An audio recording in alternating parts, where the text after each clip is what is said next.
Habari.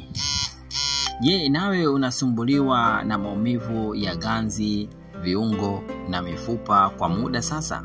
Leo nitakwenda kukuambia madhara ya kuinua vitu vizito, kukaa muda mrefu ama kusimama kwa muda mrefu ni hatari kwa afya yako ya mifupa na viungo.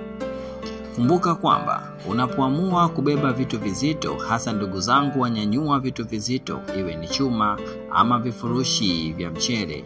Kwa kawaida mwanadamu unatakiwa kunyanyua vitu kulingana na uzito wako. Endapo leo unafanya biashara hiyo ama kazi hiyo, basi anza kwa kuinua vitu kulingana na uzito mdogo. Badala ya kuanza na kilo 100, anza na kilo 30, 50 mpaka mwili wako utakapozoea, ndipo uanze kubeba kilo hizo. Kumbuka kubeba vitu vizito kunahatarisha afya ya misuli.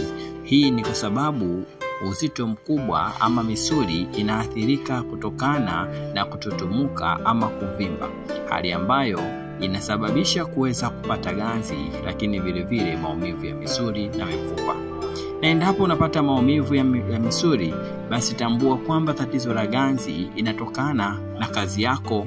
Hasa wale ambao wanapenda kukaa ofisini muda mrefu kwenye kiti, hii ni hatari pia. Inuka, simama, tembea, jinyoshe, ndio uzima wako. Kumbuka maumivu yako ni hatari yako.